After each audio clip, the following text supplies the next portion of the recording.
আজকের ছোট গল্প উপার্জন। রিয়া, আজ মুরগির সবচেয়ে বড় লেগ পিসটা আমায় দেবে। বাড়িতে অনেক দিন ধরে মুরগির মাংস রান্না হয় না। আজ মুরগির মাংস দিয়ে পেট পুড়ে ভাত খাবো। কিন্তু আবার কি? আচ্ছা ঠিক আছে, দেখি বড় বৌদিকে বলে তোমার জন্য একটা লেগ পিস রাখতে পারি কি না। এ কি, সবার প্লেটের সামনে মাংস, ডাল, ভাত রাখা আছে, শুধু আমার প্লেটে শাক আর ডাল কেন? রিয়া, তোমায় না বলেছিলাম মুরগির সবচেয়ে বড় লেগ পিসটা আমার প্লেটে দিতে? তোমার প্লেটের সামনে যা দেওয়া হয়েছে তাই তো অনেক। তুমি প্রতি মাসে সংসার বাবদ কত টাকা দাও যে মাংস খাবে? আগে তোমার উপার্জন বাড়িয়ে সংসারে বেশি টাকা দাও, তারপর প্রতিদিন যা যা রান্না করা হবে সব কিছুই তোমার প্লেটের সামনে রাখা হবে। কেন বৌদি, আগে আমি যে টাকা দিতাম তার থেকে এখন আরও বেশি টাকা দিই, তারপরেও এই কথা বলছো? এখন সব জিনিসের দাম আরও বেড়েছে। তোমায় বাজারে তো যেতে হয় না, তাই এত কিছু জানো না। আর জেনেই বা কী করবে? সাধ থাকলেও সাধ্য নেই। যে 2 টাকা উপার্জন করো তাতে কিছুদিন পর তোমার বউ দেখো আবার কারো সাথে পালিয়ে না যায়। খেয়াল রেখো, এই উপার্জনে বউ আর তোমার পেট পালতে পারবে না। কান খুলে শুনে রাখো সুজন আর রিয়া, এতদিন তোমাদের আমি কিছু বলিনি। অবশ্য তোমার বউকে এই ব্যাপারে তোমাকে বলতে বলেছিলাম, হয়তো সে তোমায় আমার কথাগুলো বলেনি। এখন থেকে এইভাবে তোমাদের 3 বেলা খাওয়া হবে। তোমাদের প্লেটে মাসে একবার মাংস থাকবে, আর সপ্তাহে 2-3 দিন মাছ পাবে।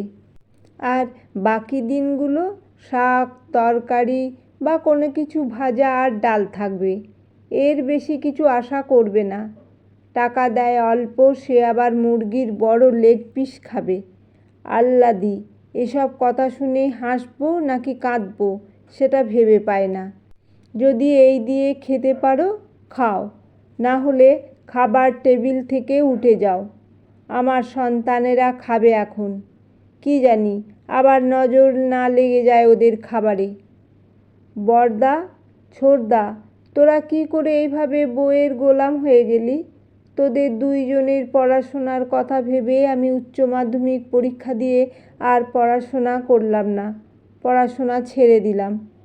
ভাবলাম তোরা অন্তত ভালো কিছু করবি, আর সেই তোরা ভালো কিছু তো করলি, কিন্তু ভালো মানুষ হতে পারলি না। আর বৌদি, আমাকে যে 2 টাকা উপার্জনের খোঁটা দিচ্ছ, একদিন এই 2 টাকার চাকরির উপার্জনের টাকা দিয়ে তোমার স্বামীর পরীক্ষার ফিস দেওয়া হয়েছে। আমি যদি তখন টাকা না দিতাম তাহলে তোমার স্বামী পরীক্ষাটাই দিতে পারতো না। আর বড় চাকরি তো দূরের কথা। মনে আছে দাদা, ওই মাসে তোকে টাকাটা দিয়ে আমাকে 2 মাস অফিসে হেঁটে যেতে হয়েছে? কতটা কষ্ট হয়েছে আমার, এখন সব ভুলে গেছিস? তখন ভেবেছিলাম ঠিক আমার এই কষ্টে একদিন প্রতিদান দিবি, আর এখন এই প্রতিদান দিচ্ছিস খাওয়ার খোঁটা, সেটা আবার বৌদিকে দিয়ে। ও তো কম খোঁটা দিচ্ছিস না। সেই কবে কি করেছিলি সেইগুলো এখনও ধরে বসে আছিস, আবার তোর বৌদিকে এসব বলছিস। আমার আর মান সম্মান থাকলো না। এতেই তোর মান সম্মানে লাগছে? আর তোর বউ যে আমাকে আমার স্ত্রীর সামনে খাওয়া নিয়ে অপমান করছে। আর এখন আমি 2 টাকার চাকরি করি না, শুধু রিয়ার পড়াশোনার খরচ দিতে গিয়ে সংসারে কিছু কম টাকা দেওয়া হয়। কিছু কম না, অনেক কম। কোথায় 10 আর কোথায় 5,000 টাকা, আকাশ পাতাল তফাৎ। বৌদি, আর তো কিছুদিন। রিয়ার পড়াশোনা শেষ হলেই আমি 10,000 করেই প্রতি মাসে তোমার হাতে টাকা দেব। রিয়ার স্বপ্ন যে আমার স্বপ্ন, আর আমায় শুধু শাক দিয়ে ভাত দিলেই হবে।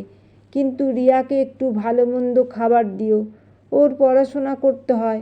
ভালো খাবার না খেলে রাত জেগে পড়তে পারবে না। স্বামী স্ত্রীর ভালোবাসার কি ঢং!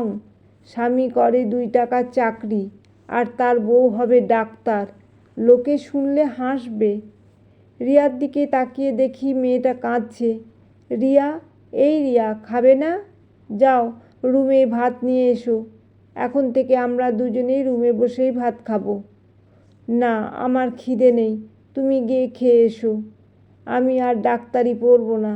যে পড়াশোনা করতে গিয়ে আমার স্বামীকে সবার সামনে ছোট হতে হয়, সেই পড়াশোনা আমার কোনো দরকার নেই। পাগলিটা, আমার কি বলো? আমাদের সুদিন আসার আর বেশি দেরি নেই। দেখবে সেদিন আমাদের প্লেটের সামনেও মাছ, মাংস, আরও কত নানান খাবারে ভরে থাকবে। আর এত খাবার দেখেই আমার পেট ভরে যাবে, কিন্তু খেতে পারবো না। আর বৌদি দাদাদের কথাই কিছু মনে করতে হয় না, ওরা আমাদের গুরুজন। আচ্ছা রিয়া, ফ্রিজে কিছু মিষ্টি রেখেছিলাম, কিন্তু মিষ্টিগুলো ফ্রিজে দেখলাম না যে। বৌদি, সেটা আমি কি করে বলবো? আমার কোনো দরকার না হলে আমি ফ্রিজে হাতই দিই না। হাত দাও না কি খেয়ে নিয়েছো? ভালো মন্দও কিছু খেতে পারো না বলে আমার ছেলের জন্য রাখা মিষ্টিগুলো তুমি এভাবে খেয়ে ফেললে? তুমি জানতে না আমার ছেলে ওই মিষ্টিগুলো খেতে খুব পছন্দ করে? বৌদি, না জেনে বুঝেই কিছু বলতে আসবে না। সেদিনও আমাদের দুজনকে যা না তাই বলেছেন। ধৈর্যের একটা সীমা আছে কিন্তু। কেন, কি করবে? চোরের মায়ের আবার বড় গলা। কি হয়েছে রিয়া? তোমার বউ আমার ছেলের জন্য ফ্রিজে রাখা মিষ্টিগুলো চুরি করে খেয়েছে, এখন সেটা অস্বীকার করছে। কি প্রমাণ আছে তোমার কাছে যে মিষ্টিগুলো আমার বউ খেয়েছে? বাড়িতে বাচ্চারা আছে, ওরাও তো মিষ্টি খেতে পারে। এক চোরের কথা আরেক চোরের কাছে বলছি। বৌদি, মুখ সামলে কথা বলবে। চোরেদের জ্বালায় এখন থেকে ফ্রিজ লক করে রাখতে হবে। শোনো বৌদি, আজ থেকে আমাদের সংসার আলাদা। আমার আর রিয়ার জন্য তোমাদের আর রাঁধতে হবে না। আমার উপার্জনের টাকায় আমরা দরকার হলে আলু সিদ্ধ ভাত খেয়ে দিন পার করব। তবুও তোমাদের মতো মানুষের সাথে আর একসাথে ভাত খাবো না। ছোট বৌদি বলে উঠল, যাক, ভালোই হয়েছে, এতে আমরা আরও বেঁচে গেলাম। এর কিছুদিন পরেই রিয়ার ডাক্তারির পড়া শেষ হলো, পরে ইন্টার্নশিপ করা শুরু করলো। আমাদের দিন বদলে গেল। আমার একার উপার্জনের টাকা দিয়ে আমাদের দুজনের সংসার ভালোভাবে চলে যেত, আর রিয়ার উপার্জনের টাকাগুলো সেভিংস হিসাবে জমা রাখতাম। এতেও বৌদিরা অনেক কথা শোনাতো। বউয়ের উপার্জনের টাকায় ফুটানি করি, সাধ্য থাকলেই যেন নিজের উপার্জিত টাকায় ফুটানি করে দেখায়। ওদের সাথে থাকলে ওদের কথায় মানসিক অত্যাচারে আমাদের সুখের সংসারটা টিকিয়ে রাখা সম্ভব হতো না। পরে আমরা আলাদা বাসা ভাড়া নিয়ে থাকতে শুরু করি। 2 বছর পরে আমাদের একটা মেয়ে হয়। দাদা বৌদিদের সাথে সব দিক থেকে যোগাযোগ বন্ধ করে দিই। কিন্তু হঠাৎ একদিন বড় আর ছোট বৌদি রিয়ার চেম্বারে যায়।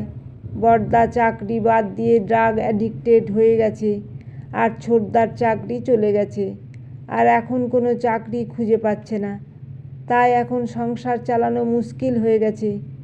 রিয়া আমার ফোন করে সব জানায়, হাজার হলেও নিজের রক্ত বলে কথা। পরে আমি ছোটদাকে আমার অফিসের বসকে বলে একটা চাকরির ব্যবস্থা করে দিই, আর রিয়া ওর ক্লিনিকের বড় ডাক্তারের মাধ্যমে বড়দার সুস্থতার জন্য ট্রিটমেন্ট শুরু করায়। এখন দাদা বৌদিদের সংসারটা আমাদের দুজনের উপার্জনের টাকাতেই চলছে। যে বৌদি আমাকে 2 টাকা উপার্জনের খোঁটা দিয়েছিল, আজ তার কাছে 2 টাকায় অনেক। সে এখন 2 টাকার উপার্জনের মর্ম বুঝে গেছে। সময় মানুষকে সব কিছু বুঝিয়ে দিলেও কিছু কিছু কথা আছে যা আমরা অনেক চেষ্টা করেও সারা জীবনে ভুলতে পারি না।